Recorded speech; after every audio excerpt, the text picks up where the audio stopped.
Hare Krishna, welcome to this episode of Chaitanya Charitamrita. Today we will continue on the conversation between Sarvabhaum Bhattacharya and Chaitanya Mahaprabhu.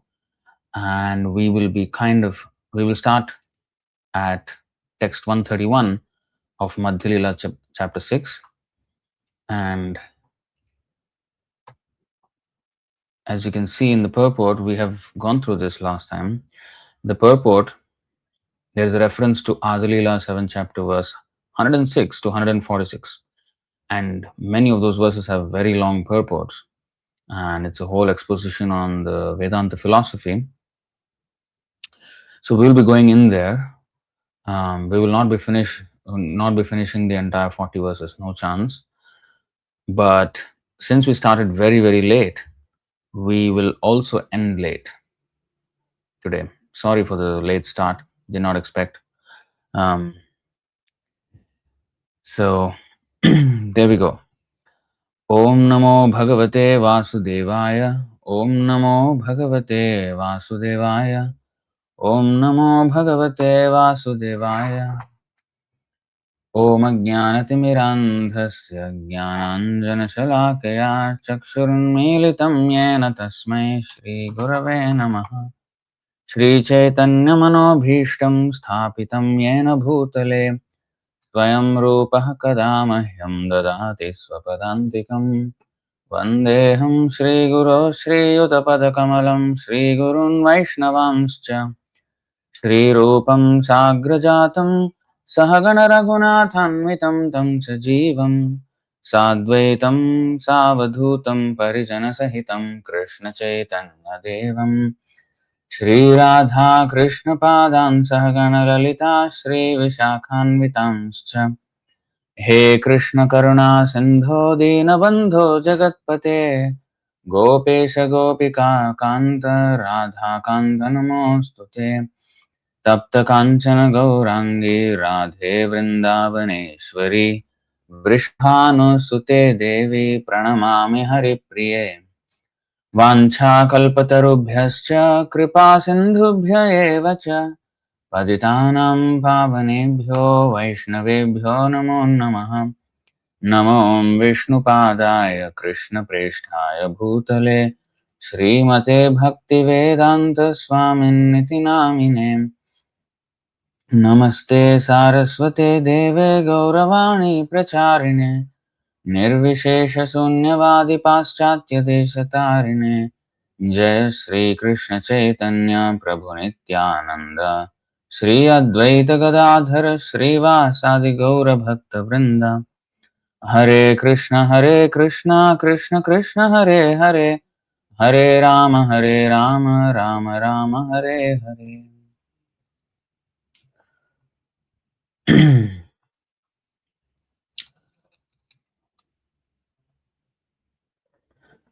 So, Chaitanya Charitamrita, Madhya Lila, chapter 6, text 131. Sutrera artha bhashya kohe prakashiya, tumi bhashya koho sutrera artha achadiya.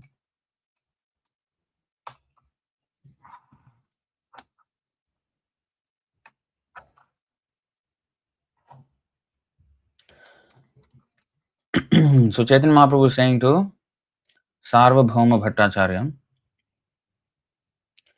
and he's saying the meaning of the aphorisms in the Vedanta Sutra contain clear purports in themselves, but other purports you presented simply covered the meaning of the sutras like a cloud. So, Sarvabhauma Bhattacharya was speaking for 7 days Vedanta Sutra and his explanations. And for 7 days, Chaitanya Mahaprabhu just silently heard, no reactions, nothing. So Sarvabhauma Bhattacharya also could not understand whether he was understanding or not. So when he asked, "Are you understanding?" Then he says, "I can understand the aphorisms." He says, the meaning of the aphorisms means sutras. The meaning of the aphorisms in the Vedanta Sutra contain clear purports in themselves, but other purports you presented simply covered the meaning of the sutras like a cloud. The sutras are like the sun, but you have brought the clouds of your misinterpretation, and now I cannot understand anything. So, Purport. Please refer to Ādi 7th chapter verses 106 through 146 for an explanation of this verse. 41 verses.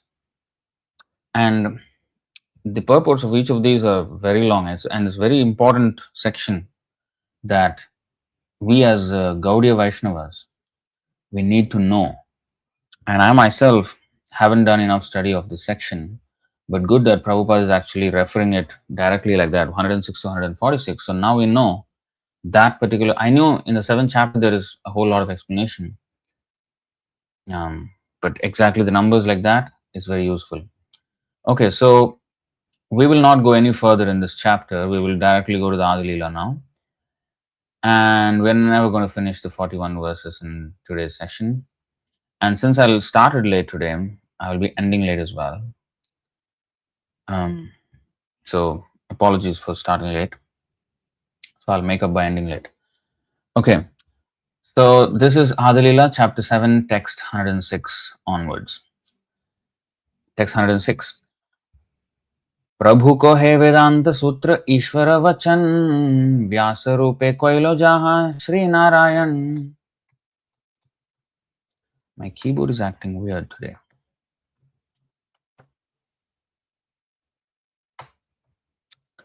The Lord said, Vedanta philosophy consists of words spoken by the Supreme Personality of Godhead, Narayana, in the form of Vyasadeva.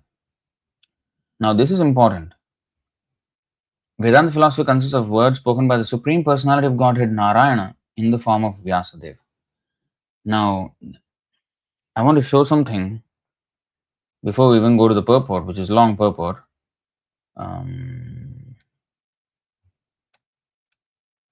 Okay. 1:3:21, I think. ततः सप्तदशे जातः सत्यवत्यां पराशरात् चक्रे वेदतरोः शाखा दृष्ट्वा पुंसोल्पमेधसः. Thereafter, in the 17th incarnation of Godhead, Sri Vyasadeva appeared in the womb of Satyavati by Parashar Muni, and he divided the one Veda into several branches and sub-branches, seeing that the people in general were less intelligent. So he's counted among the avatars of Vishnu. And I want to bring the Tattva Sandarbha.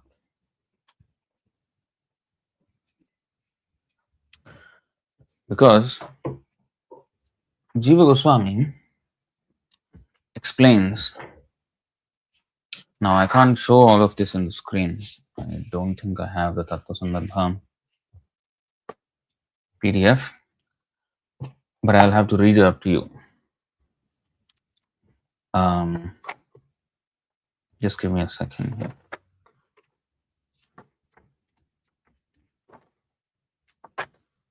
Because Vyasadeva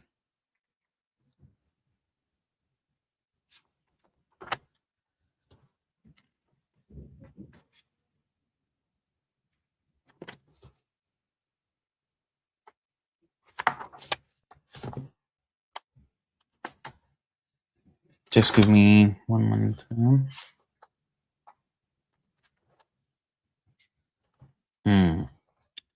Okay. So in the Skanda Puran, this is from Tattva Sandarbha, Anucheda 15.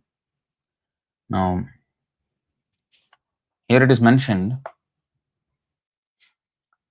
Sankshipya Chaturo Vedams Chaturdha Vyabhajat Prabhu Vyasta Vedataya Khyato Vedavyasa iti Smritaha. These two lines, Vyasta Vedataya Khyato Vedavyasa iti Smritaha. This is the definition of Vedavyas. The word Vedavyas, the name, why he is called Vedavyas.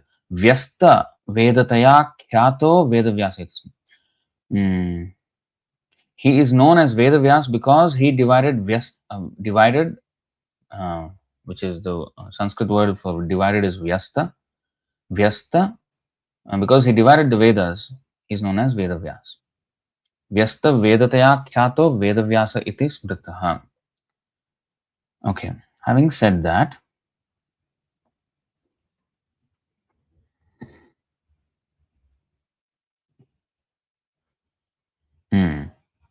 now this is very interesting. In the Padma Puran, there is a quotation that is quoted here in the 15th Anucheda by Jiva Goswami. Dvaipayanena yad buddham brahmadyais tanna buddhyate. Dvaipayanena yad buddham brahmadyais tanna buddhyate. Sarva buddham savai veda tad buddham nanya gochara.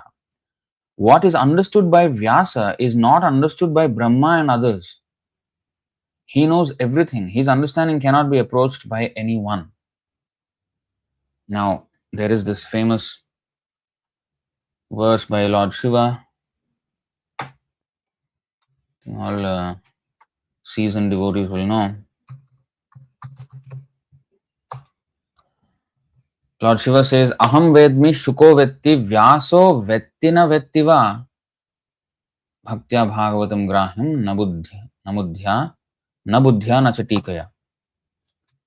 Lord Shiva said, I may know, Shukadeva Goswami, the son of Vyasadeva, may know, and Vyasadeva may know or may not know Srimad Bhagavatam. On the whole, Srimad Bhagavatam, the spotless Purana, can be learned only through devotional service, not by material intelligence, speculative methods, or imaginary commentaries. And what is this mysterious thing where he's saying Vyasadeva may or may not know Bhagavatam?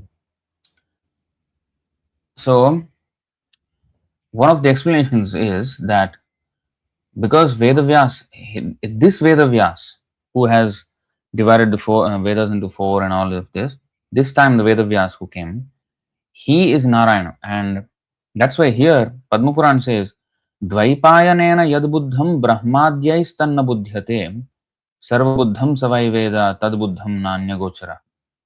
What is understood by Vyasa is not understood by Brahma and others. Now, more information is given here in the 16th Anucheda. Okay.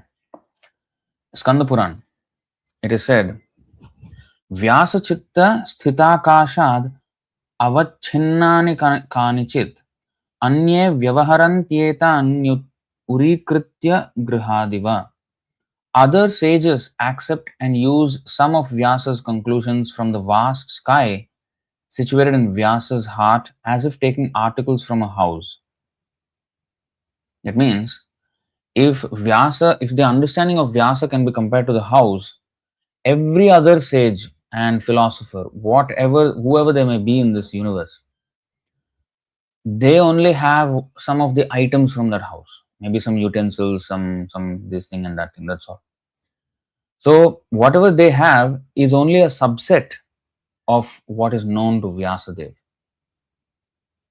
Okay? That's why it is said here, other sages accept and use some of Vyasa's conclusions from the vast sky situated in Vyasa's heart, as if taking articles from a house. More. This is Parashar Muni says in Vishnu Puran 3, 4, 2 through 5. I'll just for brevity's sake, I will just read the English. There is Sanskrit here, but I'm just going to read the English. In the 28th Manvantara, my son Vyasa divided the one Veda of 4 parts into 4 Vedas. Just as the Vedas were compiled by intelligent Vyasa, I have had this done by other Vyasas as well. O best of the Brahmanas, understand that in all cycles of 4 yugas, there are different branches of the Vedas produced by other Vyasas. Know that Krishna Dvaipayana Vyas is Lord Narayana. O Maitreya, who else could produce Mahabharata on earth? The exact line here is Krishna Dvaipayanam Vyasam Vidhin Narayanam Prabhum. Although there are other Vyasas in other cycles of the 4 yugas, every Dwapar Yuga, end of Dwapar Yuga, Vyasa comes. But those Vyasas are not Narayana, they are devotees. But this Vyasa is this Krishna Dvaipayana Vyasa. Krishna Dvaipayanam Vyasam Vidhin Narayanam Prabhum. Konyo hi bhuvi maitreyam mahabharata krit bhavet. So that's why Vyasadeva may or may not know. If he is Narayan, when he is Narayan, he knows. When he is a devotee, then he will know as much as he needs to know. But Vyasadeva being Narayan here in this case, he knows everything.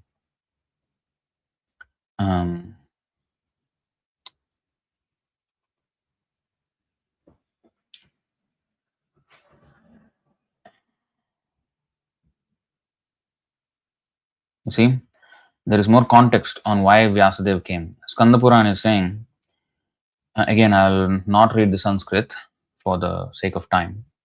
In Satya Yuga, knowledge was produced and fixed by Narayana. Okay, Satya Yuga.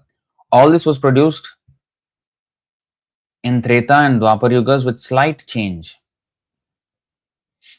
When, because of a curse of Gautama, the knowledge was lost, Brahma, Shiva, and other devatas developed limited intelligence. They approached pure Narayana, the shelter of the jivas. Informed of the situation, the Supreme Lord, the great yogi, appeared through Parashar in the womb of Satyavati and recovered the Vedas, brackets, Itihasas and Puranas, which were lost. Sharanyam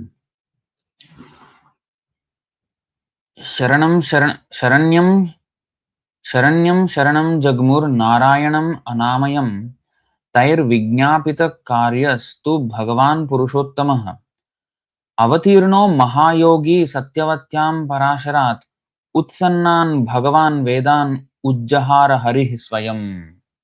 Harih Swayam, who came, Avatirno Mahayogi Satyavatyam Parasharat Utsannan Bhagavan Vedan Ujjahara Harih Swayam. So Hari Swayam, he came.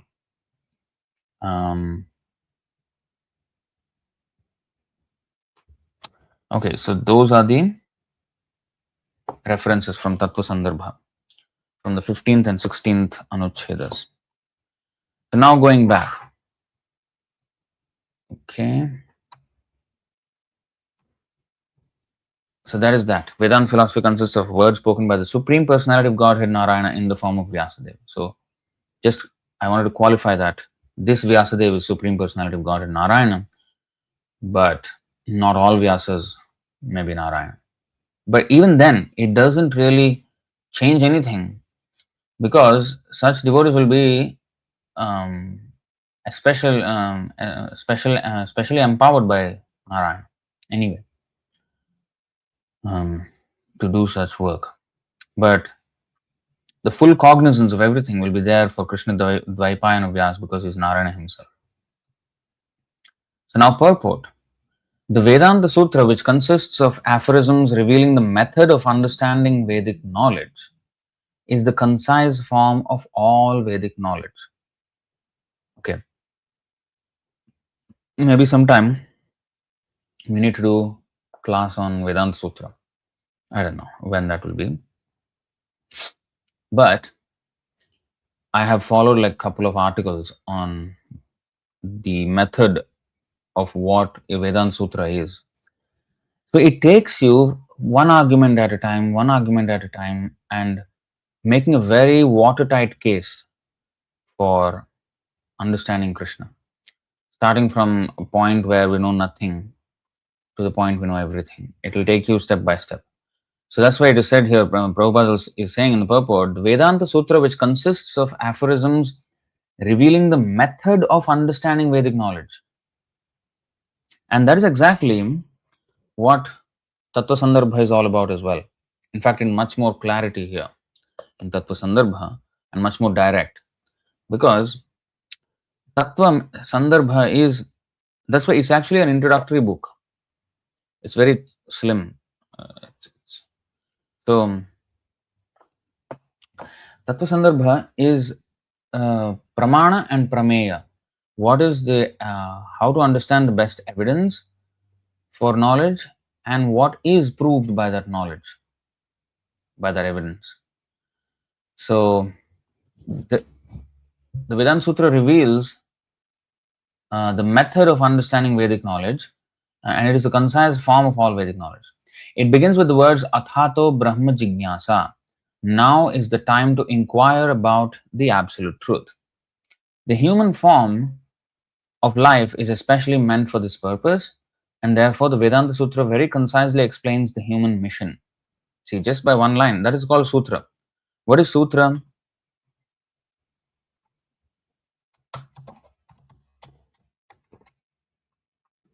Sutra means mitam cha saram cha vacho hi vagmita iti. This is Sutra. No, this is eloquence. Sorry. No. Sutra. This is eloquence.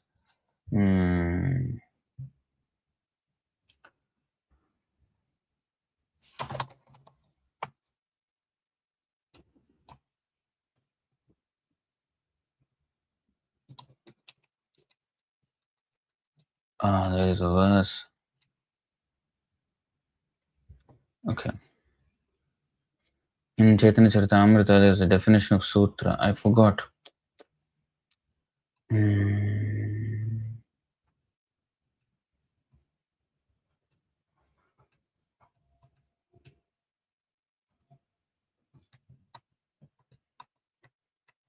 The definition of Sutra. How did I forget this?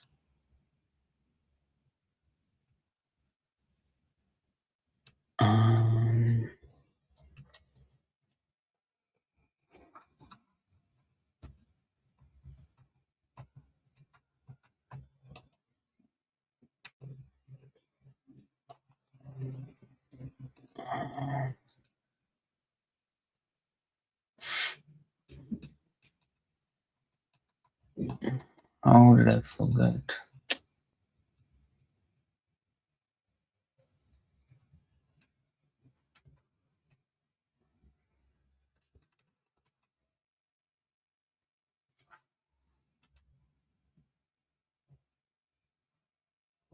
It's in the purport of 7.106. Oh, is it? Okay, then we will go there only. Just we will read on. You will get the. Okay, we will just stay here. So this purport only has not many. Okay, so we will stay here. So Sutra means, in very short, it is explained.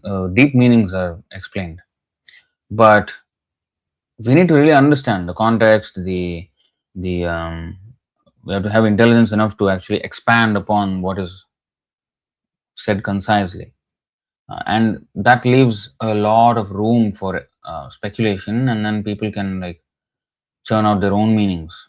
It's not meant for people to churn out their own meanings from, but that's what people would do, and especially Shankaracharya started this. It's not that Mayavad was only started by Shankaracharya. This impersonalism was there. Shanaka, these four Kumaras, they were impersonalists before Shankaracharya, way before Shankaracharya. So it repeats itself. So in this Kali Yuga, it was again revived, that kind of philosophy. Now anyway, Athato Brahma Jignasa. Now is the time to inquire about spiritual life. That's it. That's the sentence. But from there, so concisely, that sentence has the entire human mission. Otherwise, we're wasting our human life. Everything is a waste. All that is included in that short sutra. The human form of life is especially meant for this purpose, and therefore the Vedanta Sutra very concisely explains the human mission. This is confirmed by the words of the Vayu and Skanda Puranas, which define a sutra. It's just below this. Which define a sutra as follows: Alpaksharam asandigdham saravat vishvato mukham astobham anavadyam cha sutram sutravido viduho. I need to memorize this. Alpaksharam asandigdham saravat vishvato mukham astobham anavadyam cha sutram sutravido viduhu. A sutra is a compilation of aphorisms that expresses the essence of all knowledge in a minimum of words. It must be universally applicable and faultless in its linguistic presentation. It must be universally Vishvatomukham, universally applicable and faultless, Astobham, in its linguistic presentation. Asandigdham. I think asandigdham. I don't know which one is Stogham. Anyway, so that's the sutra. Anyone familiar with such sutras must be aware of the Vedanta Sutra, which is well known among scholars by the following additional names: 1. Brahma Sutra, 2. Shariraka Sutra, 3. Vyasa Sutra, 4. Badarayana Sutra, 5. Uttaramimamsa Sutra, Uttaramimamsa, and Vedanta 6. Vedanta Darshan. Shariraka is only because of Shariraka Bhashya of Shankaracharya. Brahma Sutra is a word that even Krishna used.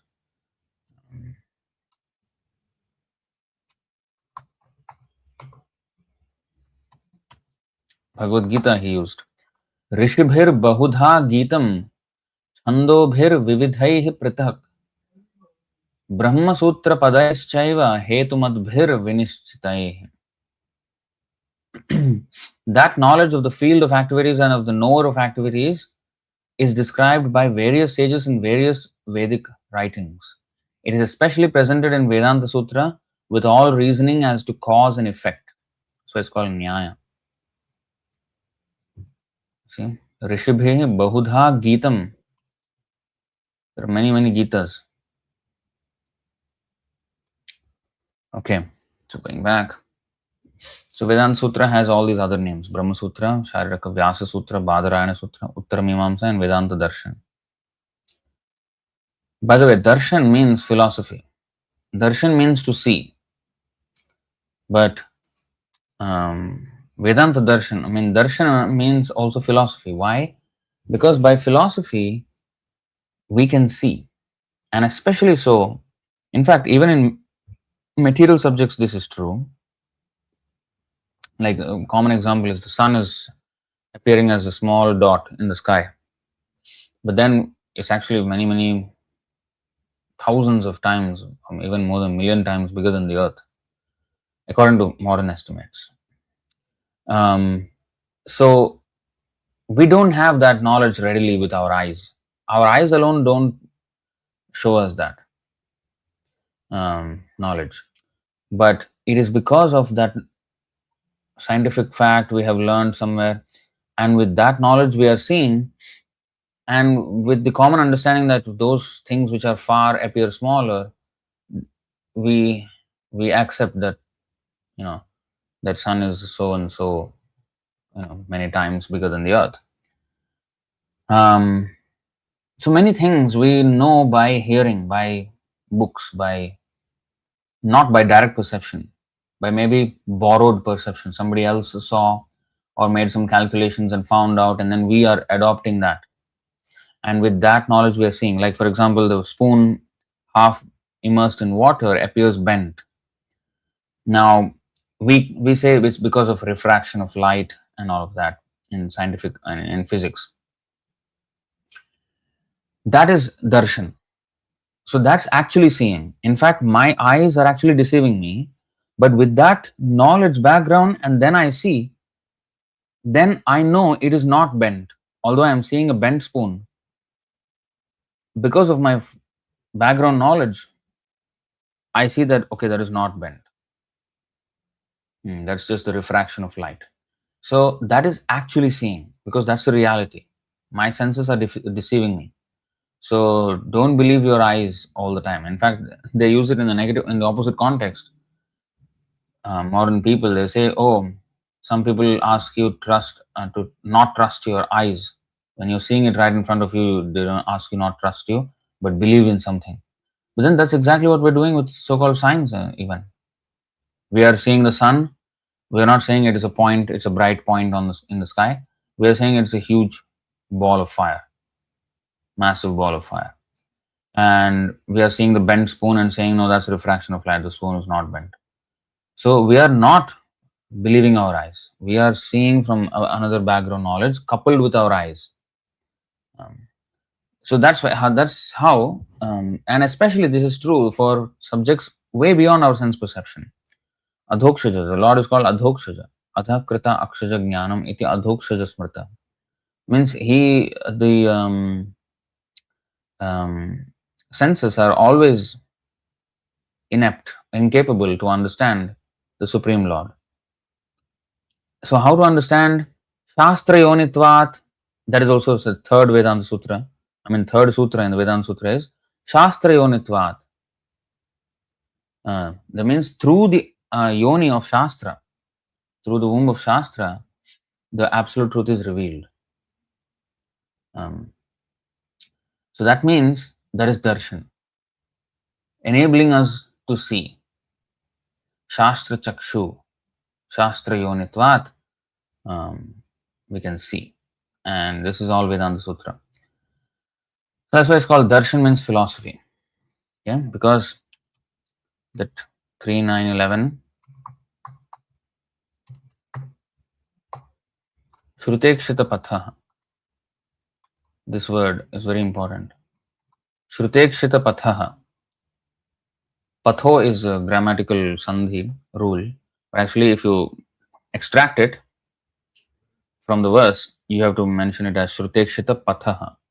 That's why if you extract it word to word, here you see Shruta Ikshita Patha. When you take it out, then you have to have the proper grammar for it. When it's inserted into the verse and when it is joined with other words, then you will get that patho. So we need to know how to extract Sanskrit words from the verses.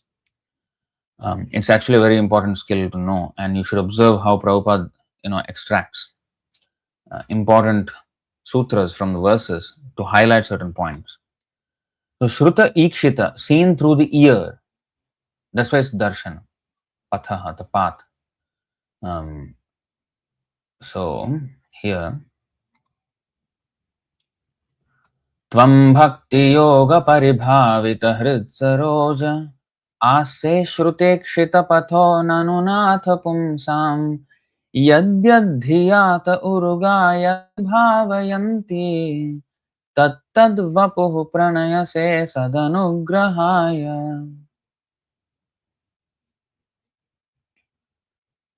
O my Lord, your devotees can see you through the ears by the process of bona fide hearing. This bona fide hearing is darshan. Other things or other Vedic philosophy is also darshan, but there is Khila darshan. Khila darshan means inferior philosophies. We will go to that. It's a very important verse. Nimanita Prabhu did a class on that, and the title was so beautiful, and I had to learn the verse. Thus their hearts become cleansed. Your devotees can see you through the ears by the process of bona fide hearing, and thus their hearts become cleansed, and you take your seat there. You are so merciful to your devotees that you manifest yourself in the particular eternal form of transcendence in which they always think of you.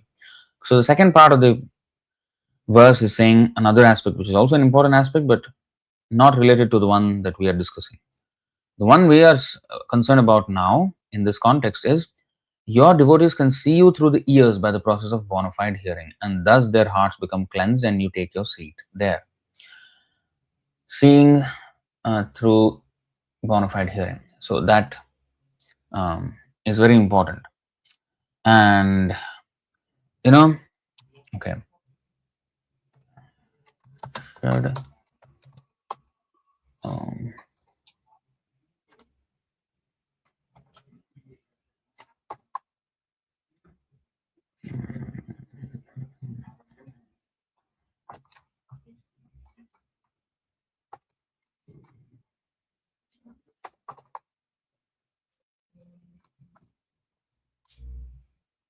Shad Darshan.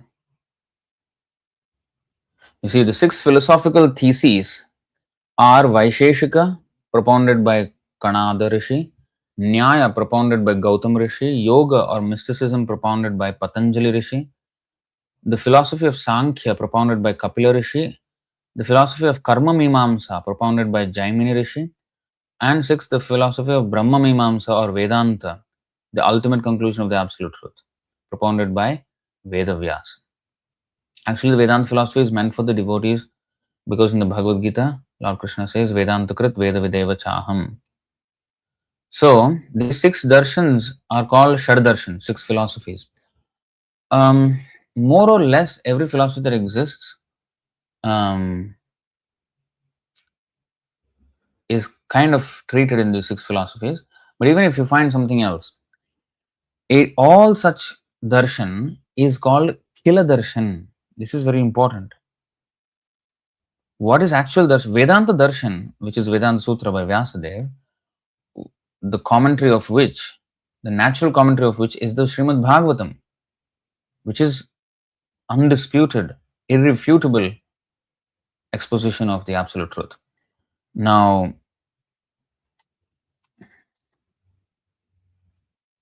this is a very important verse. Sri Narada Uvacha Bhavatánudita Prayam Yasho Bhagavato Malam Yenai Vasau Natushyeta Manyeta Darshanam Khilam. Sri Narada said, you have hardly broadcast the sublime. He's talking to Vyasadeva. When Vyasadeva was despondent, then Narada Muni is telling him why so. You have hardly broadcast the sublime and spotless glories of the personality of Godhead. That philosophy, this is very important, that philosophy which does not satisfy the transcendental senses of the Lord is considered worthless. And the translation says worthless. Khilam is the actual word in Sanskrit. It says inferior. Now we should not think that, oh, how come here inferior, there worthless? This is not, consistent. It is not accurate. No.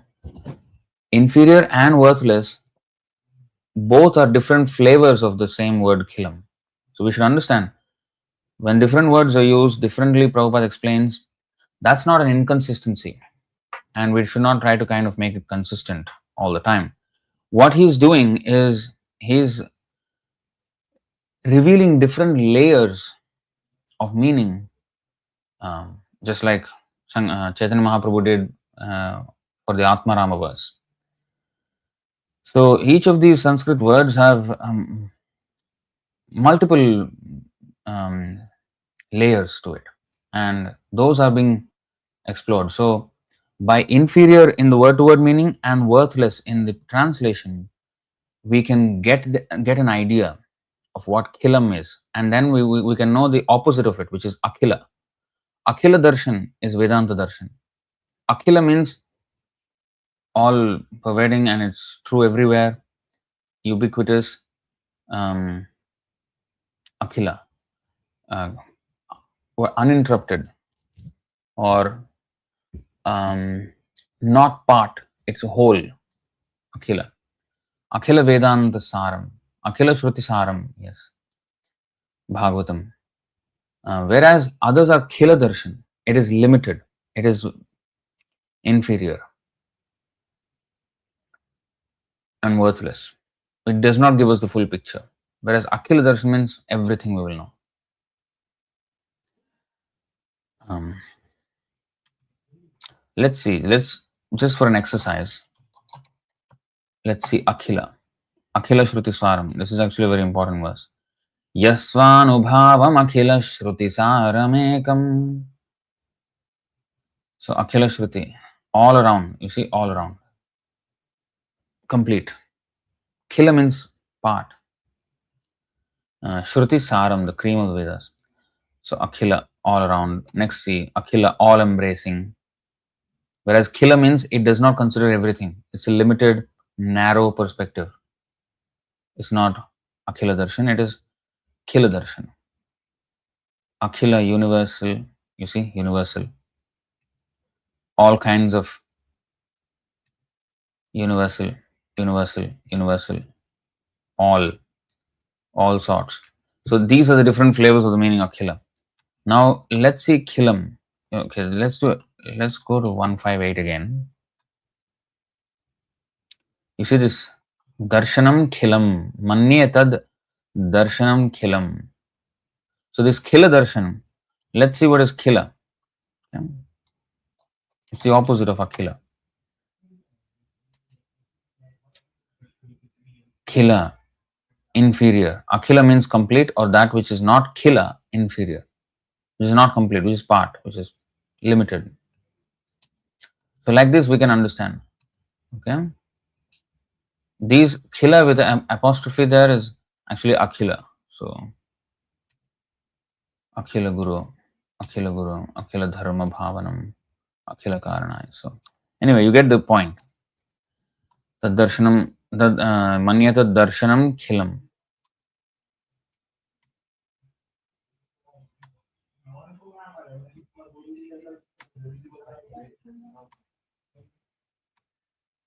Okay, coming back here all the way.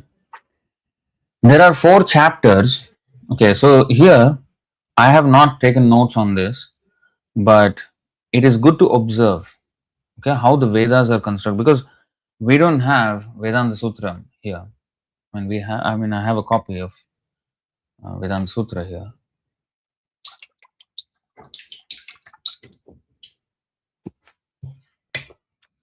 Not that I read it, but maybe at one point, maybe. Or sometimes it's good for just referencing, finding the reference. So just to have a reference book at least. So I have the Vedanta Sutra here, but I haven't studied it.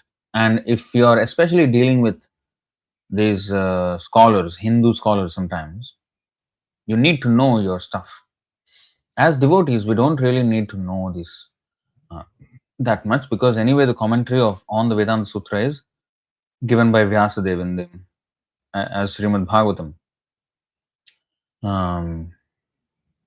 Arthoyam Brahma Sutranam. That's why where is the evidence that Bhagavatam is the commentary of the Vedanta Sutra?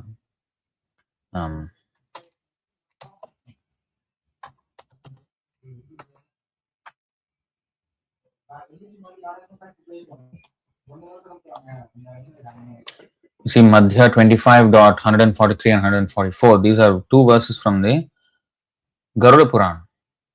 Arthoyam Brahma Sutranam, Brahma Sutra. Brahma Sutra is, Krishna mentioned Brahma Sutra, 13th chapter, 5th verse. So, Arthoyam Brahma Sutranam Bharatartha Vinirnayaha Gayatri Bhashyaruposau Vedartha Paribrimhitaha Purananam Samarupaha Sakshat Bhagavatoditaha Dvadasha Skandhayuktoyam Shatavicheda Samyutaha. Bharatartha Vinirnayaha. So, Arthoyam Brahma Sutra is the commentary of the Brahma Sutras, the meaning of the Brahma Sutras. Bharata Artha Vinirnayaha, the conclusion of the Mahabharata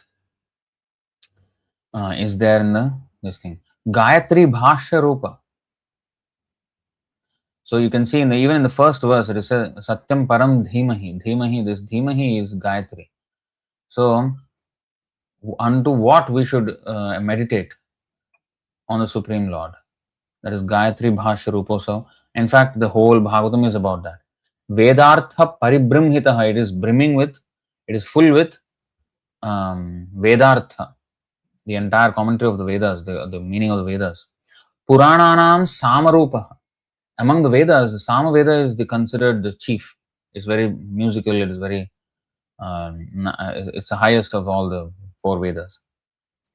Similarly, among the Puranas, it is just like how the Sama Veda is among the Vedas. That is mentioned here. Purananam Samarupa. Sakshat Bhagavatoditaha. It is directly Bhagavan. It's spoken by the Bhagavan. Dvadasha Skanda. It has 12 cantos. And Shatavicheda. Shatavicheda here is, Shata means 100, but it actually has 335. So, Jiva Goswami mentions this Shatavicheda actually means hundreds, not just one Shata. And the exact number is 335. He mentions that. Grantho Ashtadasha Sahasraha, 18,000 verses, Srimad Bhagavatabhidha, 18,000 verses, and that is called Bhagavatam. Now, devotees have counted the number of verses in the Bhagavatam. It did not come up to 18,000. It's somewhere around 14,000, or some say even a little bit lesser. How come? What happened to the other 5,000? No. So some explain in this way that one shloka, actually the word shloka, although we use it everywhere.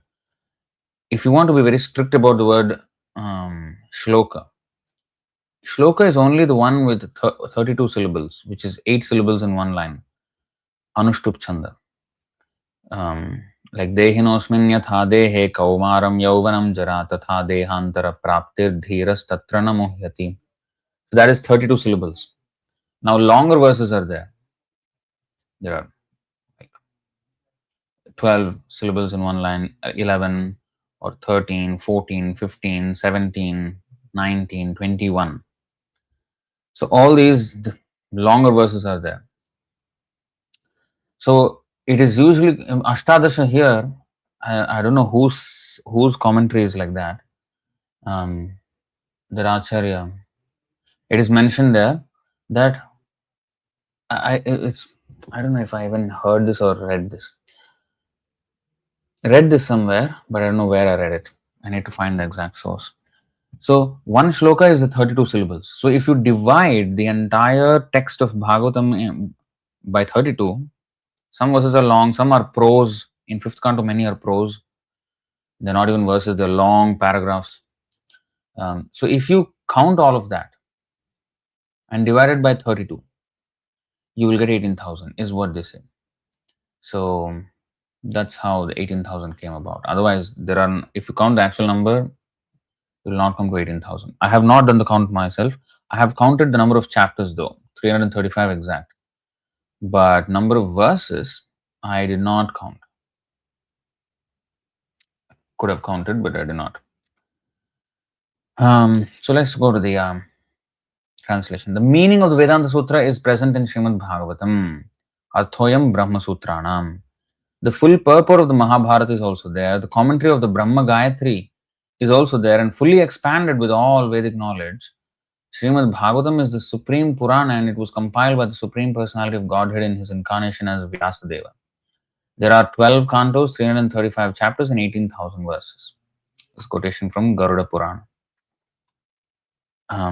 So, since we don't have access to Vedanta Sutra now, or many devotees don't have, at least from in these purports, we can understand the structure of Vedanta Sutra, the arguments of the Vedanta Sutra, and the important points of Vedanta Sutra that pertain to our philosophical discussions or contentions with Mayavad philosophy. What are those important sutras that we need to take note of? Such things are mentioned in these purports, so it will be good to actually once sit down and take notes on this. So there are 4 chapters, adhyayas, in the Vedanta Sutra. So this is not the 4 Vedas, okay? This is Vedanta Sutra, which is the condensed version of all Vedic knowledge and Upanishads. Vedanta Sutra, to bring about the conclusion of everything. So that Vedanta Sutra has 4 adhyayas, chapters. And there are 4 divisions, padas, in each chapter. So there are 4 chapters and each chapter has 4. So 4 times 4. Therefore, the Vedanta Sutra may be referred to as Shodasha Pada or 16 divisions of aphorisms. 4 divisions in one chapter and 4 such chapters. So 16 divisions of aphorisms. The theme of each and every division is fully described in terms of 5 different subject matters, adhikaranas, which are technically called pratigna, hetu, udaharana, upanaya and nigamana. So these are very technical things, but it helps, especially if you are diving deep into this philosophical understanding of the Vedanta Sutra and our contentions with the Mayavad philosophy and everything. These are important. These purports are actually will turn out to be very, very important. And if we can familiarize ourselves with these understandings, then we'll have a much stronger hold on this philosophy. So the theme of each and every division out of the 16 divisions is fully described in terms of 5 different subject matters. Adhikaranas,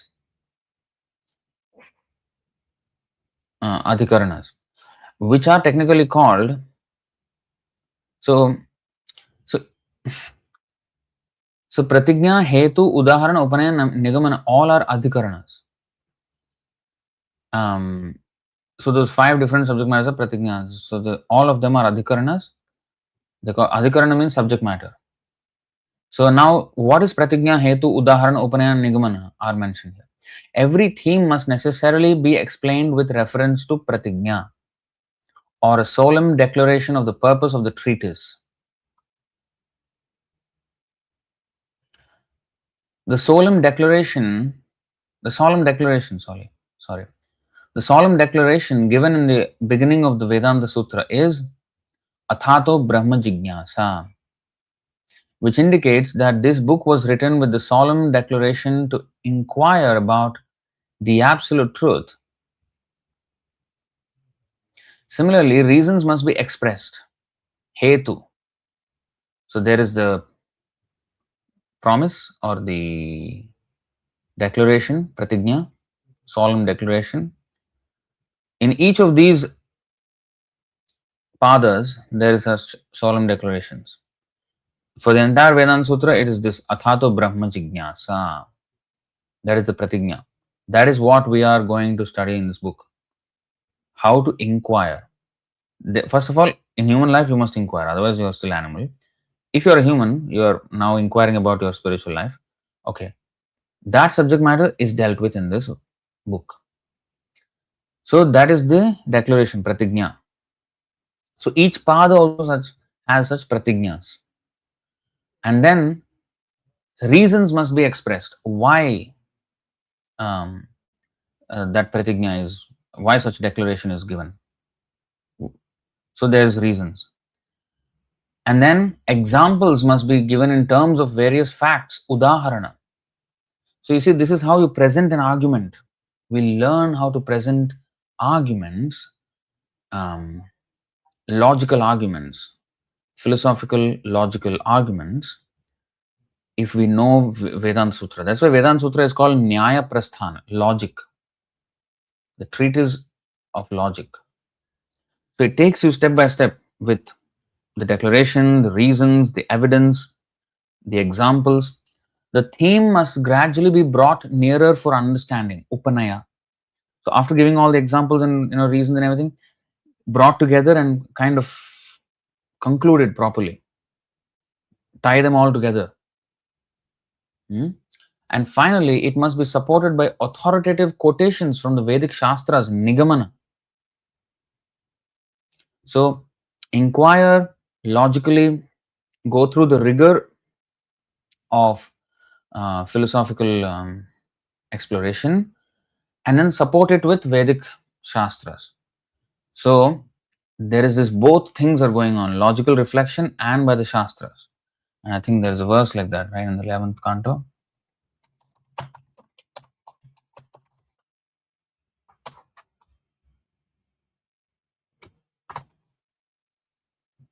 Hmm. 11:13:33.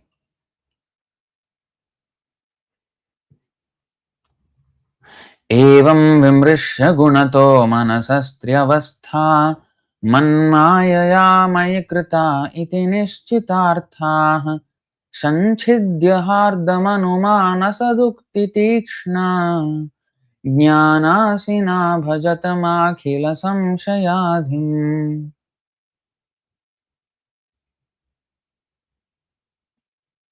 You should consider how, by the influence of my illusory energy, these 3 states of mind caused by the modes of nature have been artificially imagined to exist in me. Okay. Having definitely ascertained the truth of the soul, you should utilize the sharpened sword of knowledge. You will have the sword of knowledge, which is knowledge, but how to sharpen it? By devotional service. Acquired by logical reflection and from the instructions of sages and Vedic literatures.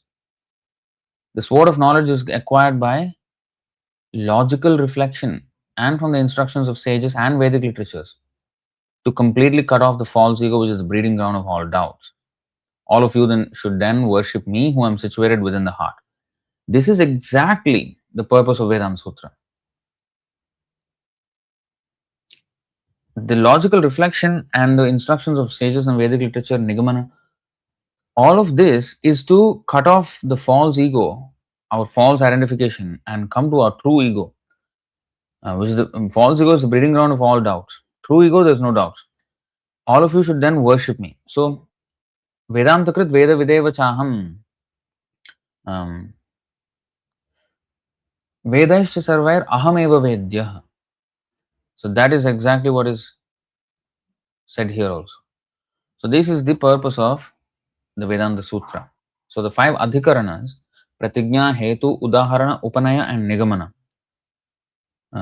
Pratigna is a solemn declaration, hetu is the reasons why such declaration is made, and then udaharana, examples, and upanaya, bring it all together again, concluded nicely, all pointing to the same, why that pratigna was, the declaration, coming to the declaration, and then finally nigamana, Vedic evidence.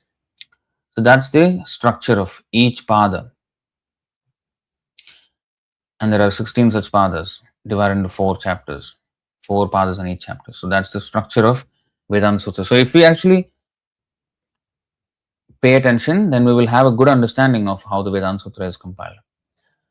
So going forward, according to the great dictionary compiler Hemachandra, also known as Koshakara, Vedanta refers to the purport of the Upanishads and the Brahmana portion of the Vedas.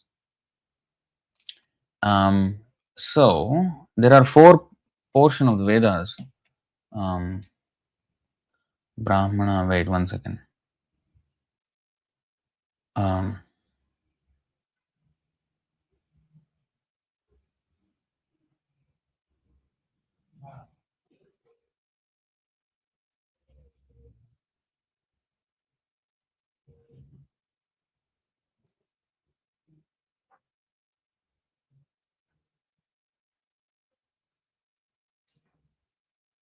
Samhita, Brahmana, Aranyaka, and Upanishad. Upanishad, really?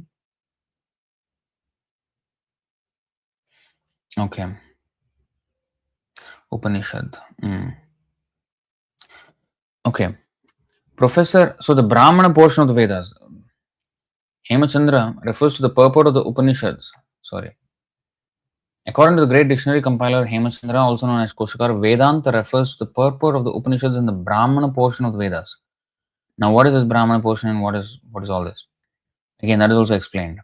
Prabhupada is explaining very nicely for us to understand all of this. Professor Apte, in his dictionary, described the Brahmana portion of the Vedas as that portion which states the rules for employment of hymns at various sacrifices and gives detailed explanations of their origin, sometimes with lengthy illustrations in the form of legends and stories. That is the Brahmana section of the Vedas. It is distinct from the mantra portion of the Vedas. So, what is Brahmana? Again, we will see. Describes the Brahmana portion of the Vedas as that portion which states the rules for employment of hymns, like which chanda should I use, and what hymns, what hymns or sutras or verses or shlokas or whatever need to be chanted are mentioned there at various sacrifices, different kinds of and gives detailed explanations of their origin, like which rishi kept it guarded and everything, which parampara is coming, everything is mentioned there, each and everything. Sometimes with lengthy illustrations in the form of legends and stories. So all that context is given. They're not the mantras, they're the context around the mantras, where it is coming, the source, the where it should be employed, where should they be chanted, when they should be chanted, the parampara, and everything is mentioned there. The story behind this verse, all of this is mentioned in the Brahmana section. So the definition of Vedanta, according to these dictionary compilers, is this: that is the Brahmana portion of the Vedas, purport of the Upanishads and the Brahmana portion of the Vedas. So it's a purport of both of them.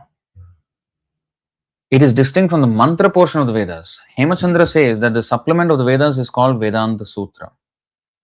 Veda means knowledge and Anta means the end. In other words, the proper understanding of the ultimate purport of the Vedas is called Vedanta knowledge. Such knowledge, as given in the aphorisms of the Vedanta Sutra, must be supported by the Upanishads. According to learned scholars, there are three different sources of knowledge which are called Prasthana Traya. According to these scholars, Vedanta is one of such sources, for it presents Vedic knowledge on the basis of logic and sound arguments.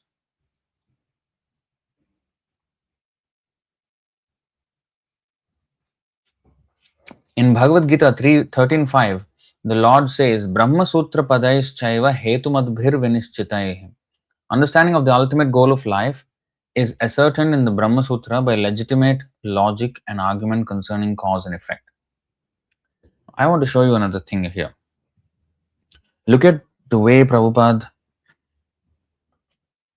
translated this. Brahma Sutra Padais Chaiva Hetumadbhir Vinischitaihi. Understanding of the ultimate goal of life is ascertained in the Brahma Sutra by legitimate logic and argument. Hetu madbhir. Hetu means cause and effect. Hetu madbhir. Vinishchitaye. Nishchita. Ascertained. By legitimate logic and argument. So, if you go to actual 13.5, it is not translated like this. Here he is saying ascertain the goal of life, right? In the purport. Look at this. That knowledge of the field of activities and of the knower of the field is described by various sages in various Vedic writings. It is especially presented in Vedanta Sutra with all reasoning as to cause and effect. The knowledge of the field of activities and of the knower of the field of activities. The ultimate goal of life is never mentioned here. But here Prabhupada is mentioning the ultimate goal of life. And logic and argument. So, by this we can understand something. It is not that, oh, Prabhupada is, what is this different translation? We need not be so shocked. Because these are all different layers. And when he is quoting in a different context, he will quote according to that context. And that can be perfectly apply, that can perfectly apply here. So we need to understand there's different layers of, not every time just quoting and the English exact meaning only. Because there are multiple meanings. That's why I recently wrote this article, the as it is understanding. So there are multiple flavors of understanding of as it is. All of them are as it is. And by proper service to the spiritual master, one will get these realizations, and they will be very much in line with the actual meaning of the books, and also we will have this additional flavors of meaning unlimitedly. Nanarthakoy. Pratyakshare pratishloke nanarthakoy.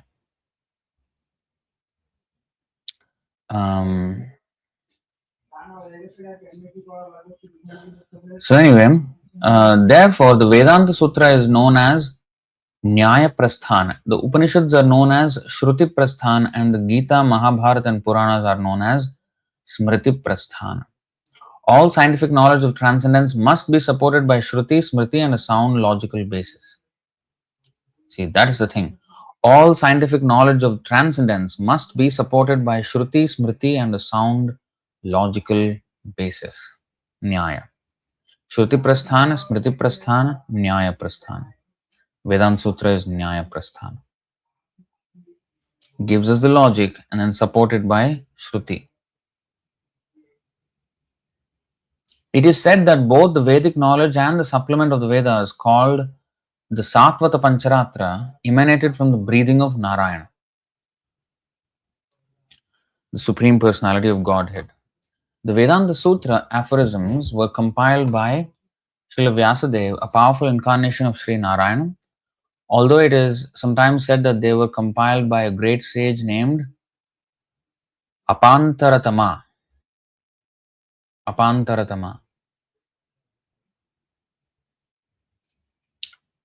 The Pancharatra and Vedanta Sutra, however, express the same opinions. Sri Chaitanya Mahaprabhu therefore confirms that there is no difference in opinion between the two, and he declares that because the Vedanta Sutra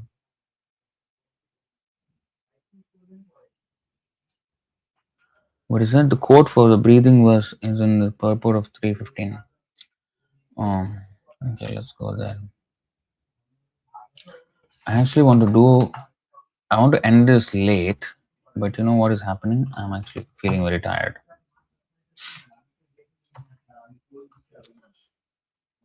Karma Brahmodbhavam Vidhi Brahmakshara Samudbhavam, especially Brahmakshara Samudbhavam. So, in the purport, you see this regulated activities are prescribed in the Vedas, and Vedas are directly manifested from the Supreme Personality of Godhead. This directly manifested is mentioned in the purport.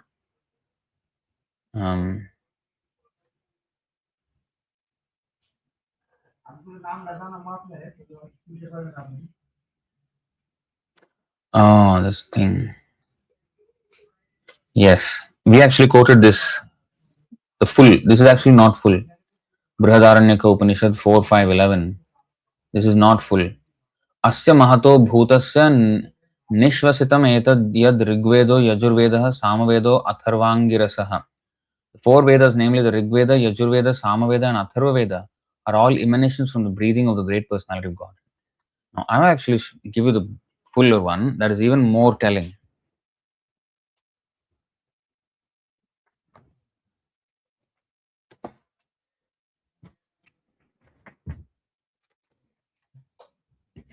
So, why worship only Krishna? So, in this book, we Brihadaranyaka Upanishad.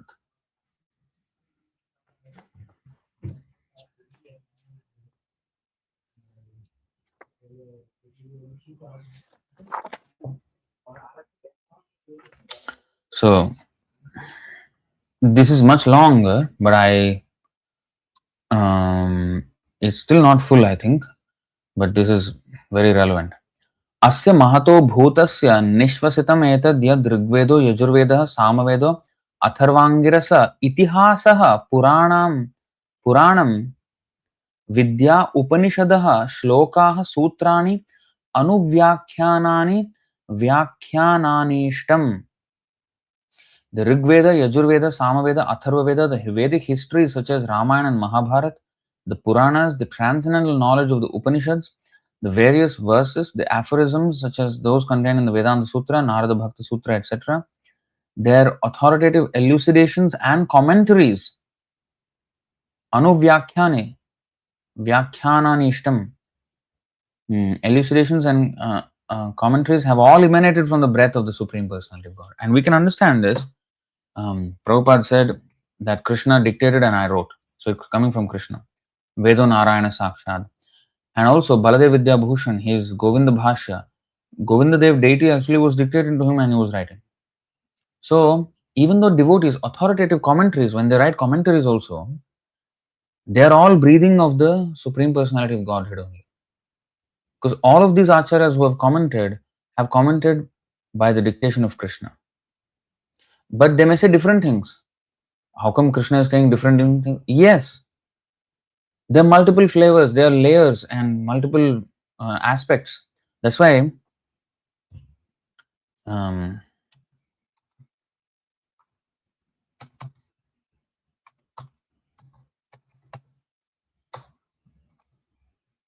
Sakshad Bhagavatoktena Guruna Harina Nirpa Vishuddha Jnana Deepena Spurata Vishwato Mukham.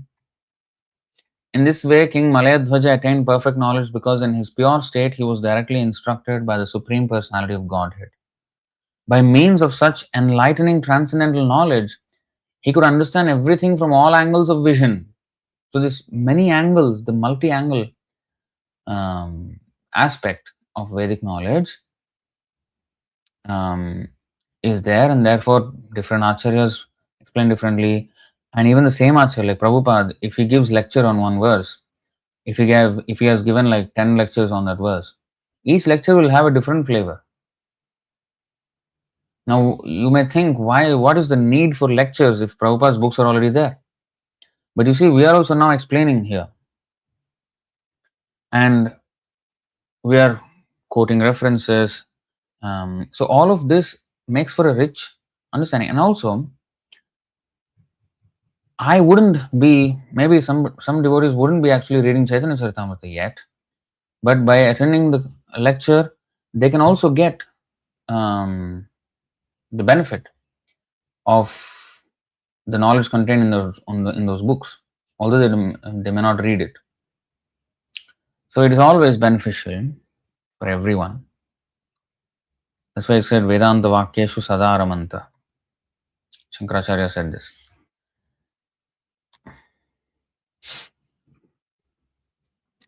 So sometimes it is said that they were compiled by the great sage Apantaratama. That is interesting. But the credit somehow still goes to Vyasadeva only. The Pancharatra and the Vedanta Sutra, however, express the same opinions.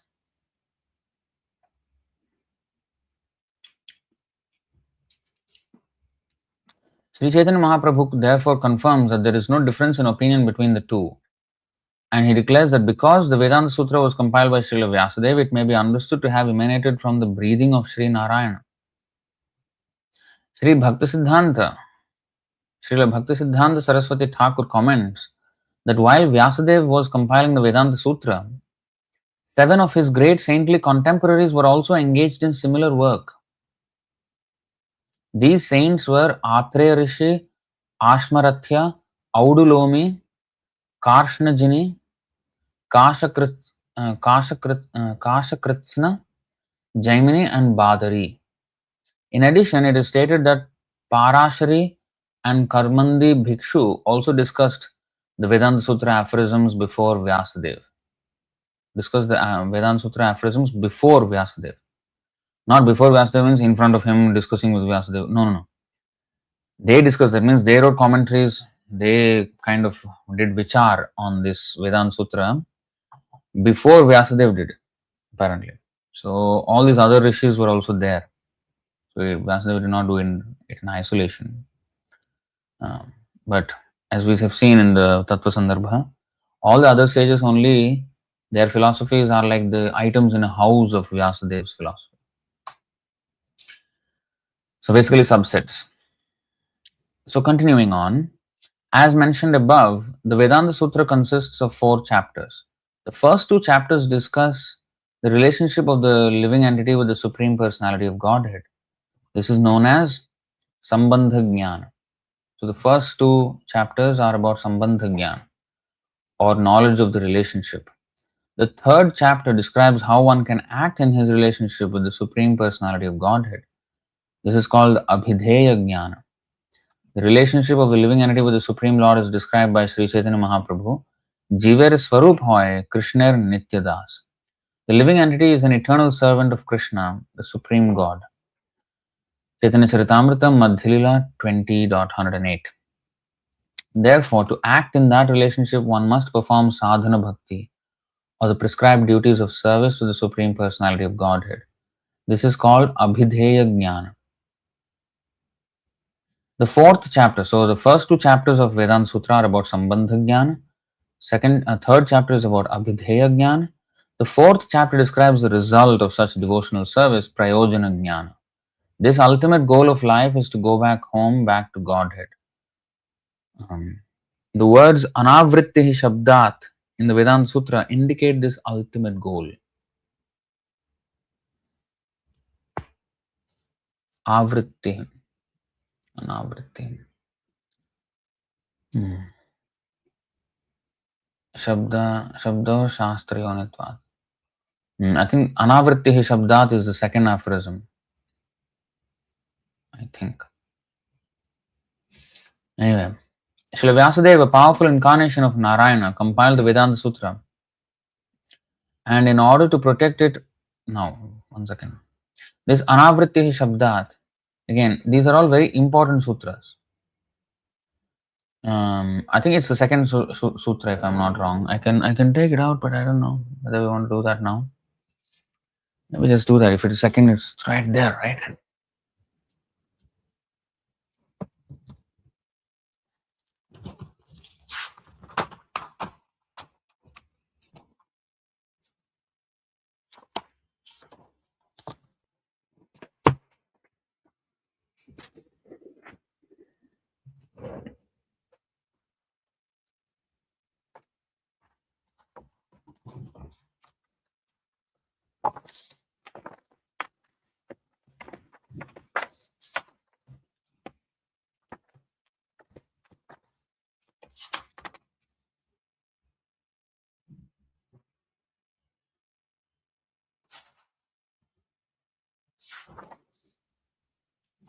अथातो ब्रह्म जिज्ञासा.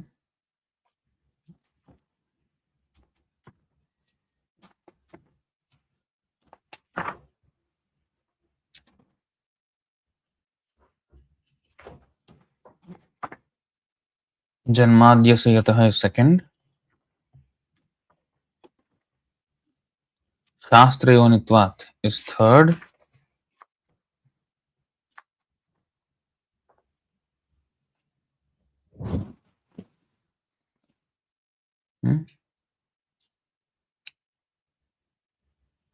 Yos sarvair vedair giyate. Okay, it is not exactly anavriti shabda is not here, but it is somewhere in the beginning only.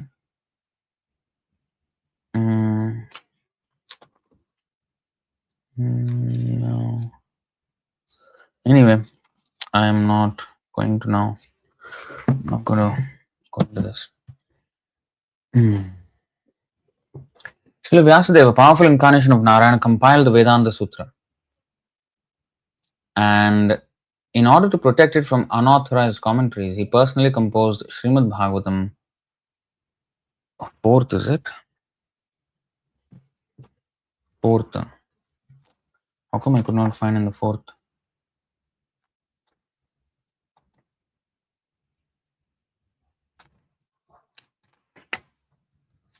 Oh, sorry. No, Sutra 4 is Tattu Samanvayat. Maybe the next one. Is it? Sutra 5 is also not there. Ikshater na shabdham.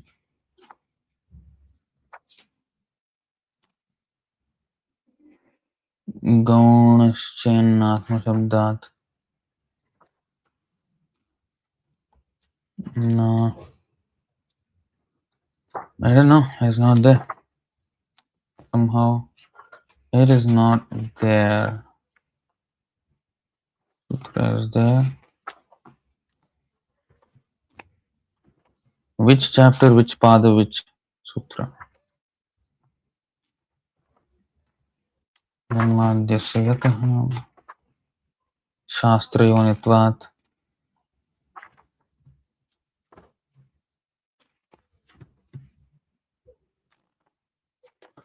No. 4422.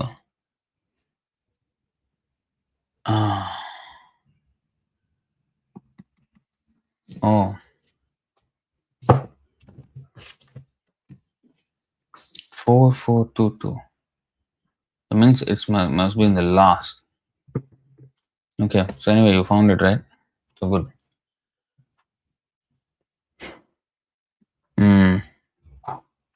Okay, never mind. So he personally composed Srimad Bhagavatam on the instruction. So in order to protect the Vedanta Sutra from unauthorized commentaries, he personally composed Srimad Bhagavatam on the instruction of his spiritual master Narada Muni as the original commentary on the Vedanta Sutra.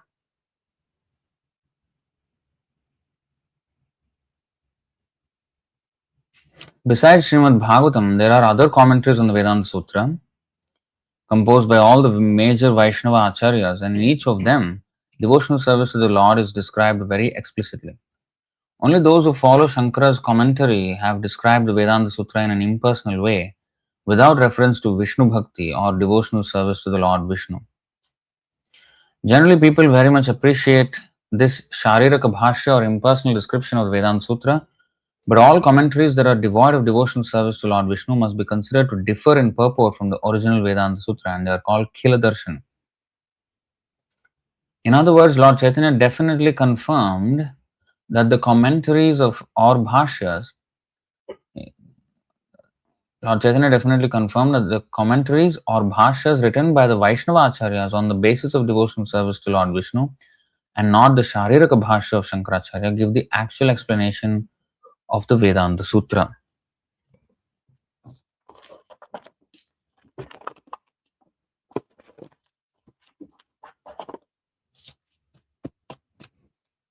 So that's 106, already 940.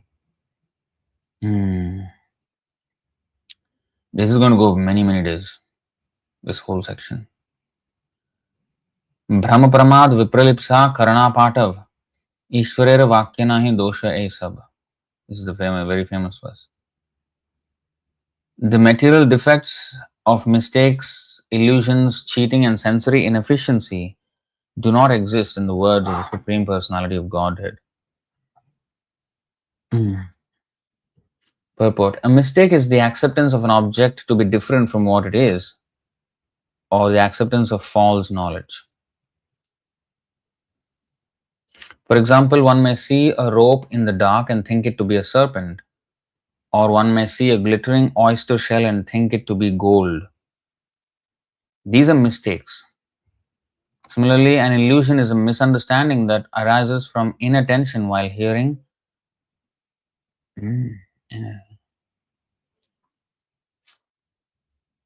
And cheating is the transmission of such defective knowledge to others.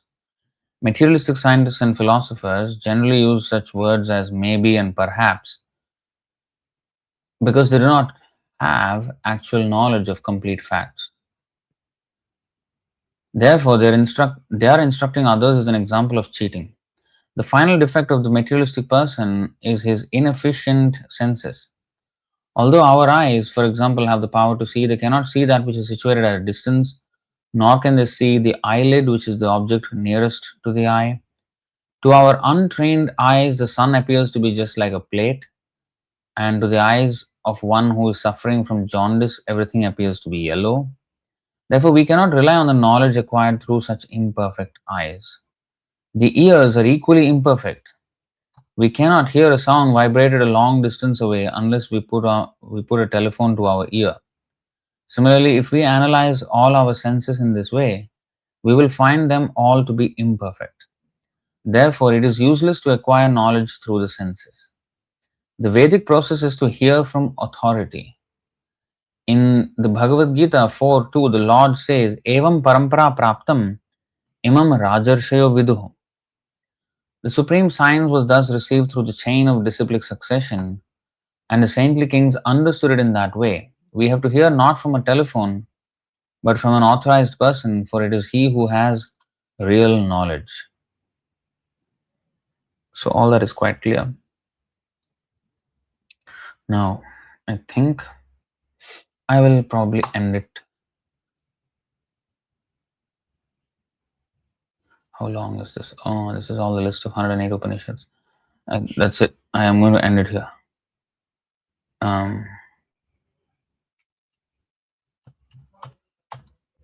Okay, this we will do tomorrow. Next week. Next week.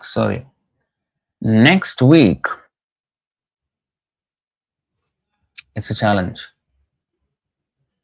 Next week, Monday, I have something on. So that means there can't be a class on Monday. I have to do it on Wednesday. There's no choice. I have to do it on Wednesday. Okay. So thank you very much. I'll see if there's anything in the comment section.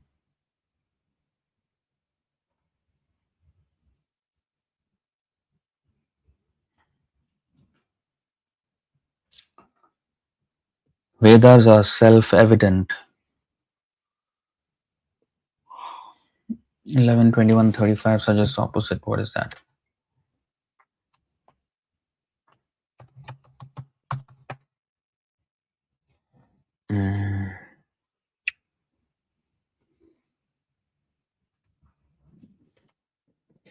Veda Brahmatma Vishaya Strikanda Vishaya ime Parokshvada Rishaya Paroksham Mamacha Priyam. The Vedas, divided into three divisions, ultimately reveal the living entity as pure spirit soul. The Vedic seers and mantras, however, deal in esoteric terms, and I also am pleased with such confidential descriptions. So how is it opposite?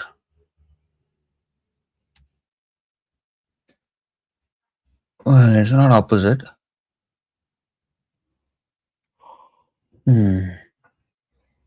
It's not opposite. It's nothing that's saying that's not self-evident.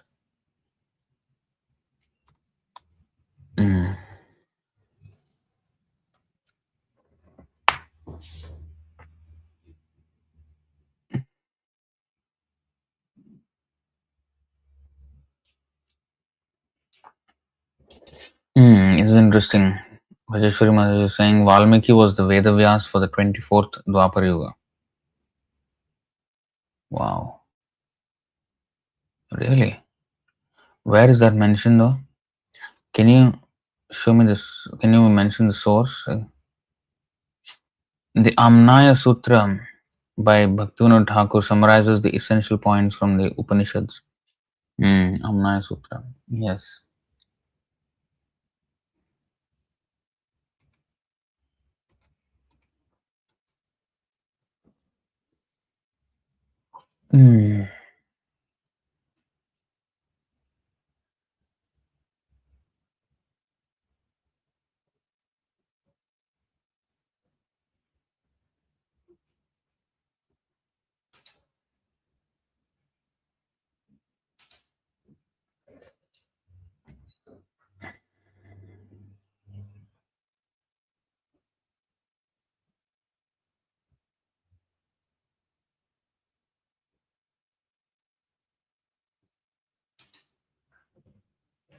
Killam is incapable. The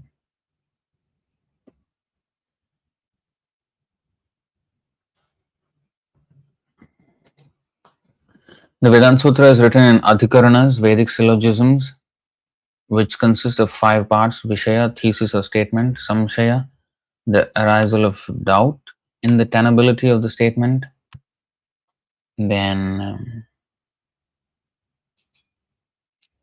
Purva Paksha, presentation of a view opposing the original statement; 4 Siddhanta, determination of the actual truth; the final conclusion by quoting from Vedic scriptures; and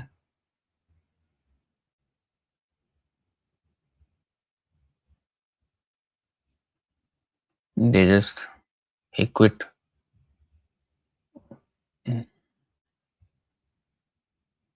Anyway,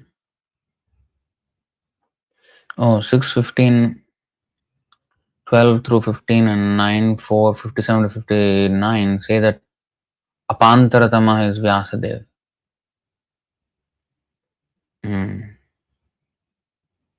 Interesting. 6:15, 12.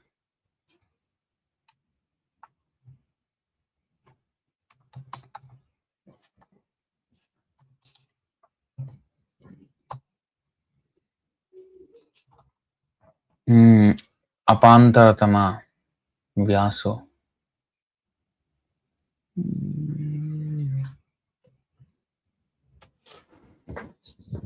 Vyasa's previous name, Apantaratama. Interesting.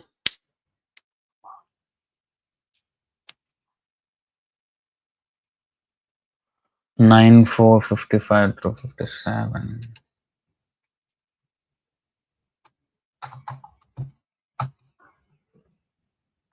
Fifty-seven to 59.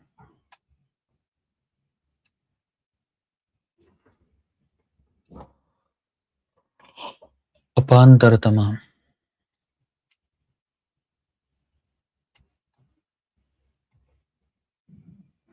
Apantaratama, Vyasadeva. Very interesting. I never heard this name at all. Although I read all this, you don't remember.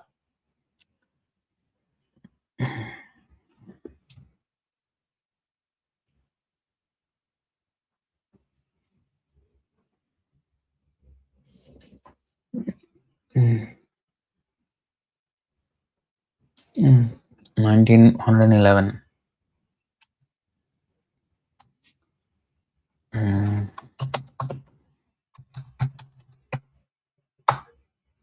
चैतन्य चरितामृत नित्यानूतन सुनीते सुनीते जुड़ाए हृदय श्रवण. Sri Chaitanya Charitamrita is ever increasingly fresh. For one who hears it again and again, the heart and ear become pacified. Nityanutana.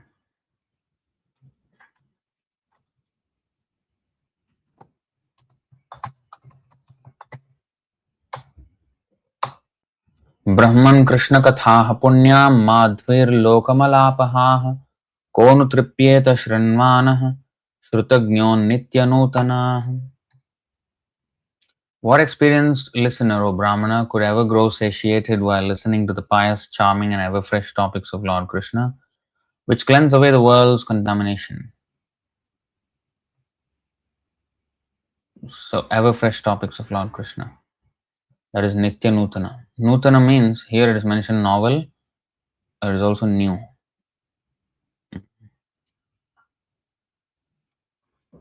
Those who know Hindi will know Nutan.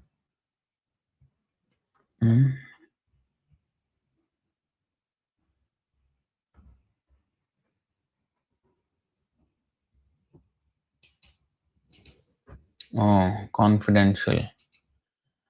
No. Self-evident and confidential means, see, it is confidential. Just like Krishna, Naham Prakasha Sarvasya. But when he wants to reveal himself, he will reveal himself. And self-evident means there's no other evidence for Vedas. Vedas are self-evident because Veda Narayana Sakshat. They are as eternal as Narayana and they are non-different from Narayana. The words of Narayana and the Narayana himself are non-different. So usually when we say something, we'll have to prove it. So we have to give evidence if we declare something. But here, the self-evident. We don't have to give another reason. If the Shastra has a statement, that's the evidence. That is the evidence. So there's no evidence for Shastras. So that's the self-evident. It's the breathing of the Lord, and it's non-different from the Lord. It's the Lord. Even the Christian religion, what is it said?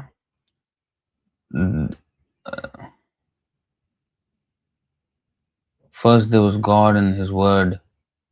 From His Word came the whole creation, or something like this. There is a Christian thing as well. So that means from the Word, in fact, Tattvasandarbha goes into a lot of detail on Word. It is said very nicely, this phenomenal explanation. For example, Skanda, say Skanda Puran. We think, okay, if the Vedas, Puranas, all this is eternal knowledge, if Veda is Narayana Sakshat, as good as Narayana, as eternal as Narayana, how come the Puran name is Skanda Puran? Skanda is a demigod who exists, who was born after the universe is created, and he spoke something, or he's related to him, and that's why it's called Skanda Puran. How is it eternal? The answer is given very nicely in the Tattvasandarbha that Skanda, we think we give a name. We usually give a name to a person after he's born, right? But it is said the names of these demigods and everything, whatever are there in Vedas already, according to the eternal Vedas, every time there is creation, those names will appear again. Like Vyasa, for example. At the end of Dwapara Yuga, he comes and compiles Vedas for the Kali Yuga population. So that Vyasa, because the Vedas already said, so who occupies that post? Who occupies the Skanda post? Who occupies Indra post? All those words are already there in the Vedas. And from those words they are created, actually. Not that because they are there, then they are named their name is given in the Vedas. No. It is because the words are there in the Vedas first. According to those words, following the dictation of those words, creation is done. And the demigods are named according to those words. So those words will always eternally be true. And to make them true, the creation is made in such a way that those names will match. And also, when Skanda speaks something, that's not knowledge from him. It's eternal knowledge that is repeated through him. Like, for example, Krishna spoke the Bhagavad Gita to Arjuna. But he said, I spoke the same thing to Sun God before. When he says same thing, it's not the same 700 verses, you know. Don't misunderstand. Because these 700 verses are Krishna explaining something and Arjuna asking questions and Krishna. It's not that, oh, second chapter, seventh verse, Surya gave the same question, you know, and oh, how to kill my grandfather. No, there was no fight there. So it was definitely not the same conversation, exact conversation that happened on the sun planet, but the same knowledge. How it happened, and it's demigod's planet. They will have much more intelligence. More revelations must have been shared there as well. So whatever Krishna's philosophies or his devotees speak, all of that is valid, and all of that, whether it be now, like Krishna spoke 5,000 years ago, but to the sun god he spoke millions of years ago. So there was a huge disparity of time, but then the knowledge is the same. But different details of the knowledge may be given to us. So, in that way, it is mentioned. So, all these names are eternal. So, the Vedas are the ones which are eternal. So, that's explained in Tattvavit very beautifully.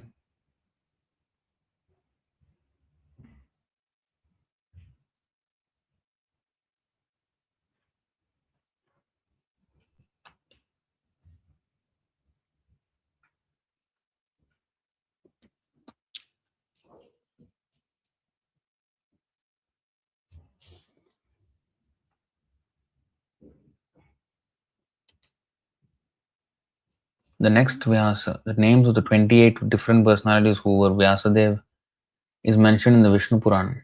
Interesting. The next Vyasa in the 29th Mahayuga, the son of Drauni Ashwathama will become the Vyasa. Wow. Very interesting.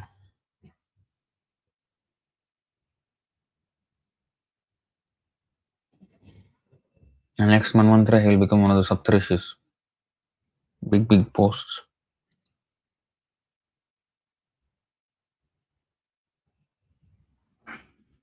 You skipped my comment. What is the comment? What did I skip?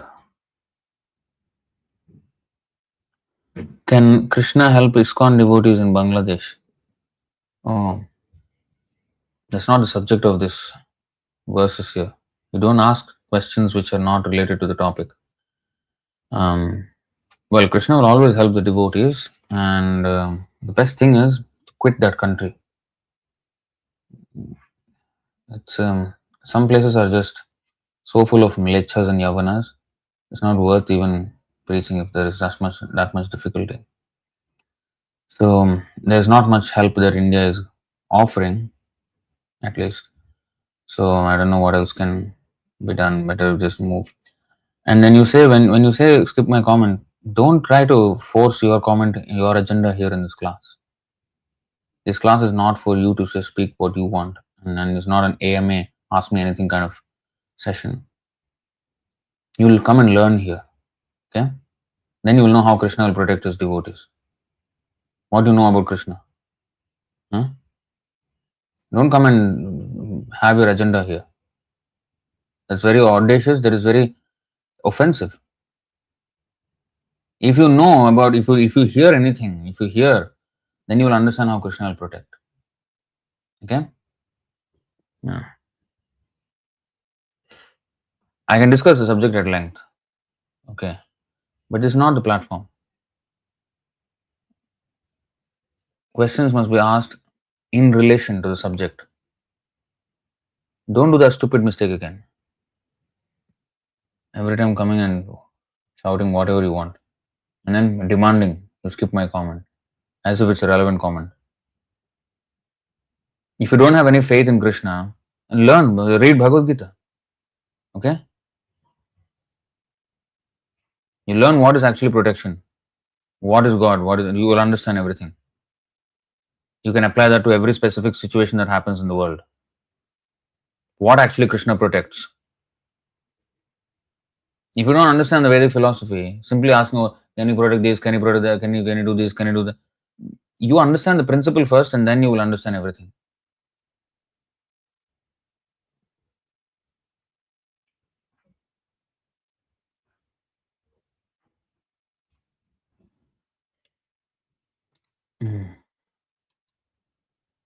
Vishnu Puran chapter 3 verse 18. What canto? Come on.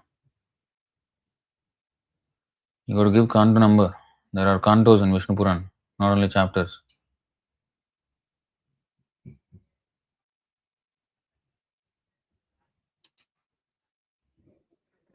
How to not act foolishly. How to act without mistakes in one's decision. On the basis of what should one conduct in one's spiritual life. The order of the spiritual master, we should take up the order and execute it. Then we will not make any mistake.